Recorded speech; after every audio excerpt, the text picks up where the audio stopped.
दोस्तों, किसी ने सही कहा है कि आवाज़ ऊंची हो तो कुछ लोग सुनते हैं, लेकिन अगर बात ऊंची हो तो बहुत सारे लोग सुनते हैं। नमस्कार दोस्तों, ये कहानी एक 24 साल के लड़के की है जो सेठ के यहाँ पर नौकरी करता था। उसके माँ बाप इस दुनिया में नहीं थे। जिंदगी बड़ी परेशानी में चल रही थी। वो रोजाना पैसे कमा करके घर आता था, खाना बनाता था, खाता था और सो जाता था। एक दिन उसने देखा कि एक बूढ़ा फकीर ठेला लेकर एक शहर से दूसरे शहर की ओर जा रहा था। वो काफी बूढ़ा भी था और काफी देर से वो यूं ही सफर कर रहा था और आखिरकार कुछ दूर और सफर करने के बाद वो चलते चलते थक कर एक पेड़ के नीचे बैठ गया। तभी उसकी नजर एक नौजवान युवक पर पड़ी जो उसी रास्ते से जा रहा था और वो भी उसी दिशा में जा रहा था जिस दिशा में उस बूढ़े को जाना था। तभी वो लड़का उस बूढ़े फकीर के पास से होकर गुजरा। इस पर वो फकीर उस लड़के से कहता है, सुनो बेटा, क्या तुम मेरी थोड़ी सी मदद कर सकते हो? ये ठेला बहुत भारी है और मैं बूढ़ा हो चुका हूँ। मैं ज़्यादा समय तक इसका बोझ नहीं उठा सकता और मैं बहुत थक भी चुका हूँ। तो क्यों ना तुम ठेले को ले लो और मुझे उस दूसरे गांव तक पहुंचा दो। इसके बदले में मैं तुम्हें 3 स्वर्ण मुद्राएं दूंगा। वो लड़का उस फकीर की सारी बातें सुनता है और उस फकीर से कहता है, कोई बात नहीं बाबा, मैं आपकी मदद करने के लिए तैयार हूँ। कहिए, आपको कहाँ जाना है? ऐसा कहकर उस लड़के ने उस फकीर का ठेला लिया और उसे धक्का देने लगा। तभी उस जवान लड़के को यह एहसास हुआ कि यह ठेला तो सचमुच बहुत भारी है। वो लड़का और फकीर दोनों रास्ते में आगे की ओर बढ़ चले। कुछ दूर आगे चलने के बाद देखते ही देखते वो गांव खत्म होने लगा और अब एक सुनसान रास्ता आगे की ओर जा रहा था। वे दोनों अपने मार्ग में मस्त होकर आगे की ओर बढ़ रहे थे। जब भीड़ से पूरी तरह से अलग हो गए तो वो लड़का उस फकीर से कहता है, बाबा, इस ठेले में आखिर ऐसा क्या रखा है जो ये ठेला इतना भारी है? इस पर वो फकीर आदमी उस लड़के को जवाब देते हुए कहता है, कुछ नहीं बेटा, बस इसमें तांबे के कुछ सिक्के भरे हुए हैं, इसी कारण ये ठेले में बहुत वजन है। उस फकीर की ये बात सुनकर वो लड़का मन ही मन सोचने लगा, ये बाबा जरूर कोई व्यापारी है, तभी तो इतने सारे तांबे के सिक्के लेकर चल रहे हैं। और फिर तभी उसके मन में एक ख्याल आया कि मुझे क्या करना है, मुझे तो खाली ये ठेला दूसरे गांव तक पहुंचाना है, बस इतना ही। जैसे ही उस लड़के के मन में यह ख्याल आया, उसने तांबे के सिक्कों का वो ख्याल मन से निकाल दिया और अपनी धुन में मस्त होकर वो आगे की ओर चलने लगा। चलते चलते कुछ और समय बीता और वे दोनों एक नदी के किनारे जा पहुंचे। वो लड़का हट्टा कट्टा था और काफी चुस्त और तंदुरुस्त भी, इसलिए वो बिना सोचे समझे उस नदी में उतर जाता है। किंतु वो फकीर अब भी किनारे पर ही खड़ा था। इस पर वो लड़का उन फकीर से कहता है, क्या हुआ बाबा? चलिए आइए, हमें ये नदी पार करनी होगी, तभी तो हम उस गांव तक पहुंच पाएंगे। इस पर वो फकीर उस लड़के से कहता है, मैं जानता हूं बेटा कि हमें ये नदी पार करनी ही होगी, लेकिन जैसा कि तुम जानते हो, मैं अब बूढ़ा हो चुका हूं। यदि मेरा पाँव फिसल गया तो क्या होगा? क्या तुम मेरी एक और गठरी ले सकते हो? मैं तुम्हें इसके बदले भी 3 स्वर्ण मुद्राएं दूंगा। इस पर वो लड़का मुस्कुराते हुए उस फकीर से कहता है, बाबा, आप मुझे शर्मिंदा कर रहे हैं। यदि आप मुझे स्वर्ण मुद्राएं ना भी दें तो भी मैं आपका कार्य अवश्य करूंगा। मैं आपको उस दूसरे गांव तक जरूर पहुंचा दूंगा। इस पर फकीर मुस्कुराते हुए उस लड़के से कहते हैं, बेटा, तुम तो बड़े ही भले इंसान लगते हो। इतना कहकर उन्होंने वो दूसरी गठरी भी उस लड़के को थमा दी। उस लड़के ने जब वो दूसरी गठरी अपने कंधे पर रखी तो वो गठरी भी उसे बहुत ज्यादा भारी लगी, लेकिन उसने वहां पर कुछ नहीं कहा। जैसे तैसे उन दोनों ने नदी पार की। नदी पार करने के बाद बातों बातों में ही उस लड़के ने उस फकीर से कहा, बाबा, आखिर इस दूसरी गठरी में क्या है? ये गठरी भी बहुत वजनदार है। इस पर वो फकीर उस लड़के को जवाब देते हुए कहता है, बेटा, इसमें चांदी के सिक्के हैं, इसी कारण ये गठरी भी बहुत वजनदार है। उस फकीर की ये सारी बातें सुनकर अब उस लड़के का दिमाग तेजी से काम करने लगा। वो ये सोच रहा था कि एक में तांबे के सिक्के हैं और दूसरी में चांदी के। ऐसा प्रतीत होता है कि मानो ये फकीर बाबा कहीं दूर से आ रहे हैं और उन्होंने अपनी सारी जमीन जायदाद बेचकर ये सारे सिक्के इकट्ठे किए हैं, तभी तो वो इतना धन लेकर चल रहे हैं। लेकिन वो लड़का उन फकीर से कुछ नहीं कहता और वे दोनों चुपचाप मार्ग में आगे की ओर बढ़ते चले जाते हैं। कुछ दूर आगे बढ़ने के बाद एक बार फिर एक सुनसान राह आती है। उस सुनसान रास्ते को देखते ही उस लड़के के मन में तरह तरह के विचार उत्पन्न होने लगे। वो ये सोचने लगा, अरे ये तो सुनसान जगह है, अगर मैं ये सिक्के लेकर यहाँ से भाग जाऊं तो ये फकीर मेरा कहाँ तक पीछा करेंगे। मुझे नहीं लगता कि मुझे कभी पकड़ पाएंगे और यहाँ पर कोई है भी नहीं जो इनकी मदद कर पाए। और वैसे भी ये बहुत सारे सिक्के हैं, मैं इनसे एक अच्छी दुकान खरीद सकता हूँ, अपना नया व्यापार शुरू कर सकता हूँ। और वैसे भी ये बूढ़ा फकीर अब इन पैसों का करेगा क्या? इससे अच्छा तो मैं ही इन्हें रख लेता हूँ। वो लड़का ये सब सोच ही रहा था, तभी अचानक उसे खुद पर आश्चर्य हुआ। अरे, मैं ये क्या सोच रहा हूँ? ये फकीर बाबा न जाने कहाँ से आ रहे हैं और क्या काम करके इन्होंने इतने सारे पैसे इकट्ठा किए होंगे। मुझे इनका फायदा नहीं उठाना चाहिए। नहीं, मुझे ऐसा नहीं करना चाहिए। उसने कुछ देर के लिए तो अपने मन के विचारों को काबू कर लिया, लेकिन कुछ देर बाद उसके मन के विचार उस पर देखते ही देखते हावी होने लगे। वो लड़का ठेले लेकर उन फकीर के पीछे पीछे चल रहा था और कुछ दूर आगे चलने के बाद एक पहाड़ी आई। इस पर वो फकीर बाबा उस लड़के से कहते हैं, बेटा, ये पहाड़ी मैं नहीं चढ़ पाऊंगा, मैं काफी बूढ़ा हो चुका हूँ और मेरे घुटने में भी दर्द रहता है। यदि तुम मेरी तीसरी गठरी भी ले लो तो मैं तुम्हें 3 और स्वर्ण मुद्राएं दूंगा, लेकिन याद रखना, इसे कहीं गिराना मत, कहीं ये गठरियां खुल ना जाए। इस पर वो लड़का उन फकीर से कहता है, क्यों बाबा, आखिर इसमें ऐसा क्या है? इस पर वो फकीर उस लड़के से कहते हैं, बेटा, इसमें स्वर्ण मुद्राएं हैं। ये बात सुनकर वो लड़का मन ही मन बहुत प्रसन्न हुआ। उसने चुपचाप वो गठरी भी उन फकीर से ले ली और देखते ही देखते वो दोनों मार्ग में आगे की ओर बढ़ने लगे।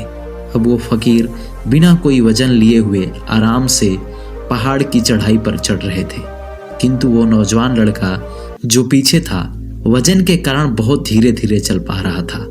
लेकिन जब से उसने सोने का नाम सुना था, उसका मन तो छलांग मार रहा था। वो मन ही मन सोच रहा था, अगर मुझे ये सारा धन मिल जाए तो मेरा पूरा जीवन तो आराम से कट जाएगा। वैसे भी ये बाबा तो बूढ़े हो चुके हैं, भला इन्हें इतने पैसों की क्या जरूरत है? इनका जीवन तो वैसे भी कट चुका है। मैं एक काम करता हूँ, ये सारे पैसे लेकर यहाँ से भाग जाता हूँ। लड़के के मन में अनगिनत विचार उठ रहे थे। लड़के का मन अब उसकी बुद्धि पर पूरी तरह से हावी हो चुका था और उस लड़के का मन अपनी बात को सही साबित करने के लिए उससे कुछ भी कह रहा था। और तभी उस लड़के के मन में एक और विचार उत्पन्न हुआ और अब की बार वो लड़का ये सोच रहा था, लगता है ये फकीर बाबा कोई चोर है, वरना इनके पास इतने सारे स्वर्ण मुद्राएं कहाँ से आएंगे। अगर ये कोई व्यापारी होते तो भला ये इस तरह से पैदल क्यों यात्रा कर रहे होते। अगर इनके पास इतने सारे पैसे थे तो ये कोई ना कोई साधन भी तो अवश्य कर सकते थे। लगता है ये कोई चोर है और चोर से चोरी करने में भला क्या बुराई है। ये सोचता हुआ वो लड़का अब उन फकीर से तेजी से आगे की ओर बढ़ रहा था और देखते ही देखते वह फकीर से आगे भी निकल चुका था। और वो ये भी सोच रहा था कि जैसे ही इस पहाड़ की ढलान आएगी मैं तीनों गठरियां लेकर भाग जाऊंगा। इससे ये सारे पैसे मेरे हो जाएंगे और मेरी गरीबी भी हमेशा हमेशा के लिए दूर हो जाएगी।